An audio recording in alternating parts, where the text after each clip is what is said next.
Class 6 Hindi पाठ 13 पेड़ की बात। नमस्ते।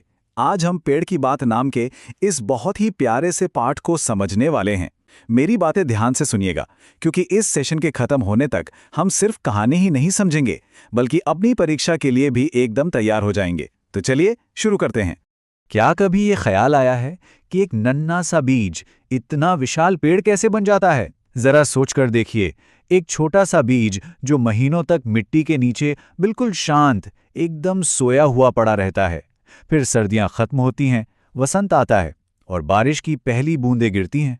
अचानक वो बीज जाग उठता है, बिल्कुल वैसे ही जैसे कोई प्यार से किसी छोटे बच्चे को पुकार रहा हो कि चलो अब और मत सो, उठ जाओ और बाहर आकर सूरज की रोशनी देखो। यही तो प्रकृति का असली जादू है। आज हम क्या क्या जानने वाले हैं? पहले पाठ का परिचय, फिर बीज से पेड़ का सफर, उसके बाद पेड़ का भोजन और सांस, फिर हम बात करेंगे फूल, बीज और जीवन की। इसके बाद परीक्षा के लिए जरूरी बिंदुओं पर चर्चा करेंगे और अंत में होगा सारांश और एक मजेदार क्विज। तो चलिए सबसे पहले बात करते हैं पहले भाग की, पाठ का परिचय और जगदीश चंद्र बसु की दृष्टि।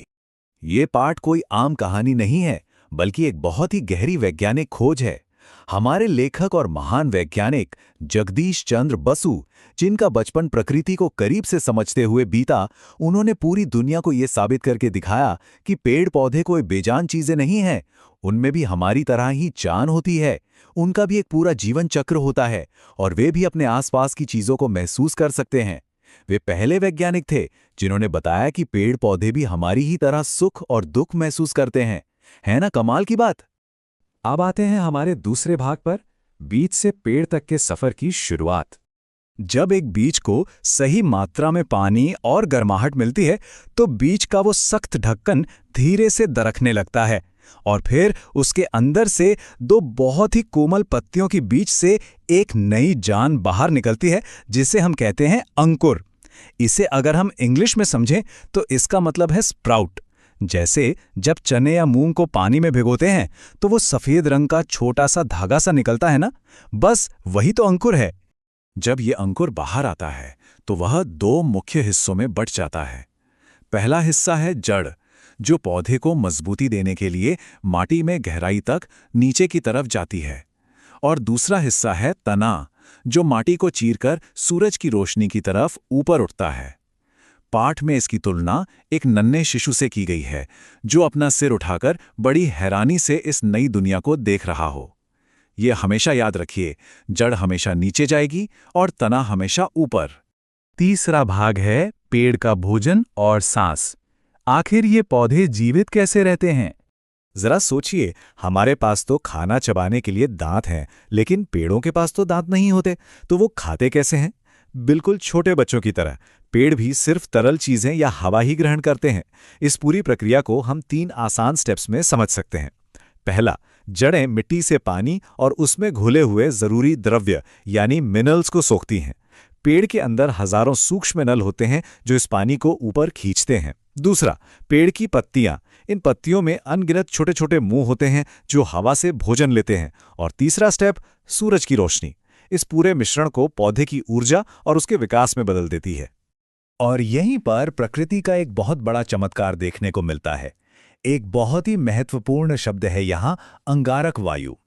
इसका इंग्लिश मीनिंग है कार्बन डाइऑक्साइड। जब हम सांस छोड़ते हैं तो हम ये जहरीली वायु बाहर निकालते हैं। अगर ये हवा धरती पर इकट्ठी होती रहे तो हम सब खत्म हो जाएंगे। लेकिन विधाता का चमत्कार देखिए, जो हमारे लिए जहर है वही पौधों के लिए जीवन रक्षक भोजन है। पेड़ इस जहरीली हवा को सोख लेते हैं और हमारी धरती को बिल्कुल शुद्ध कर देते हैं। अब बढ़ते हैं चौथे भाग की तरफ, फूल, बीज और जीवन का सबसे बड़ा बलिदान। जैसे जैसे एक पेड़ बड़ा होता है, दुनिया के हर जीव की तरह वो भी यही चाहता है कि उसकी संतान यानी उसके बीज इस दुनिया में रहें। और अपने बीजों को बनाने के लिए पेड़ क्या करता है? वो रंग बिरंगे और मीठी खुशबू वाले फूल खिलाता है। असल में ये फूल मधुमक्खियों और तितलियों के लिए एक निमंत्रण कार्ड की तरह होते हैं। वो अपनी महक से इन कीड़ों को बुलाते हैं और बदले में ये कीड़े एक फूल का पराग यानी परागकण दूसरे फूल तक ले जाते हैं। बिना पराग के तो बीज पक ही नहीं सकता। तो देखा, पेड़ और कीड़ों की ये दोस्ती कितनी जरूरी है। पेड़ का जीवन चक्र इस कहानी का सबसे भावुक हिस्सा है। वसंत में बीज अंकुरित होता है, महीनों तक वो हरा भरा रहता है। लेकिन जब फूलों और बीजों का मौसम आता है तो पेड़ अपना सारा रस, अपनी सारी ऊर्जा अपने बीजों को पोषण देने में लगा देता है। वो अपनी संतान के लिए अपना सब कुछ लुटा देता है और अंत में जो पेड़ कभी एकदम हरा भरा था वो बिल्कुल सूख जाता है। वो अपना खुद का भार भी नहीं उठा पाता और हवा के एक हल्के से झोंके से जड़ सहित जमीन पर गिर पड़ता है। अपने बच्चों के लिए ये उसका सबसे बड़ा बलिदान है। 5वां भाग बहुत जरूरी है, परीक्षा के लिए महत्वपूर्ण, हमारा एग्जाम बूस्टर। कहानी बहुत भावुक थी, लेकिन अब थोड़ा फोकस करते हैं क्योंकि ये बातें सीधी परीक्षा में पूछी जा सकती हैं।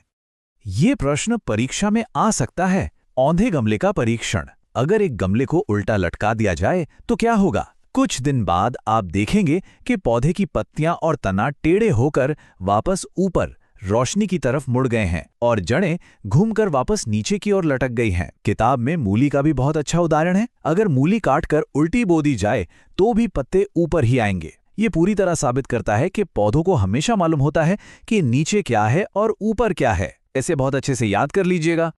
एक और बहुत ही महत्वपूर्ण प्रश्न, सूरज की रोशनी का क्या महत्व है? याद रखिए, प्रकाश ही जीवन का मूल मंत्र है। इसके बिना कोई भी पेड़ पौधा अपना भोजन नहीं बना सकता। अगर किसी पौधे को खिड़की के पास एक अंधेरे कमरे में रख दिया जाए तो वो रोशनी पाने के लिए खिड़की की तरफ ही बढ़ेगा। घने जंगल में भी पेड़ों के बीच रोशनी पाने की होड़ मची रहती है। और सबसे बड़ी बात, हम जो अनाज या सब्जी खाते हैं ना, उसमें भी असल में सूरज की ही ऊर्जा समाई होती है। यानी हम सब भी रोशनी की खुराक पर ही जीवित हैं। और अब हमारा आखिरी भाग, सारांश और क्विज। आइए आपका ज्ञान परखें। अब तक ये पाठ एकदम आसान लगने लगा होगा, तो चलिए एक छोटा सा मजेदार क्विज करते हैं। क्विज शुरू करने से ठीक पहले एक बार जल्दी से मुख्य बातें दोहरा लेते हैं। पहला, पेड़ सजीव हैं, वे महसूस करते हैं। दूसरा, जड़ हमेशा नीचे माटी की तरफ जाती है और तना हमेशा ऊपर रोशनी की तरफ। तीसरा, पत्तियां सूरज की रोशनी की मदद से हमारी छोड़ी हुई जहरीली हवा यानी अंगारक वायु को सोखकर धरती को शुद्ध करती हैं। और चौथा, पेड़ अपने बच्चों यानी बीजों के लिए अपना सब कुछ लुटाकर अपना बलिदान दे देते हैं। तो चलिए क्विज शुरू करते हैं। प्रश्न 1, औंधे गमले के परीक्षण ने पौधे के तने के बारे में क्या साबित किया? क्या वह ए मर जाता है, बी नीचे की तरफ बढ़ता है या सी मुड़कर ऊपर की तरफ बढ़ता है? सोचिए। हां, बिल्कुल सही। इसका सही जवाब है सी, वह मुड़कर ऊपर की तरफ बढ़ता है। अब दूसरा प्रश्न, पेड़ की पत्तियां अपना भोजन बनाने के लिए कौन सी जहरीली हवा सोखती हैं? ए ऑक्सीजन, बी अंगारक वायु या सी नाइट्रोजन? आपका समय शुरू होता है अब। सोचिए। एकदम सही जवाब, विकल्प बी अंगारक वायु। और याद है ना, यही वो प्रक्रिया है जिससे पेड़ हमारे लिए इस धरती को रहने लायक बनाते हैं। आज के इस सफर को हम एक अंतिम विचार के साथ खत्म करेंगे। जरा सोचिए, यदि एक पेड़ एक नन्हे से बीज को पालने के लिए अपना पूरा हरा भरा जीवन न्योछावर करने को तैयार है, तो ये हमें प्रकृति के प्रेम और बलिदान के बारे में कितना कुछ सिखाता है। अगली बार जब भी कोई पेड़ दिखाई दे तो उसे सिर्फ लकड़ी का एक टुकड़ा मत समझिएगा। उसमें एक जीवन है, एक संघर्ष है और बेइंतहा प्यार है। आपकी परीक्षाओं के लिए बहुत बहुत शुभकामनाएं। मन लगाकर पढ़िए और अपने आसपास के पेड़ों का भी हमेशा ख्याल रखिए। मिलेंगे अगली बार।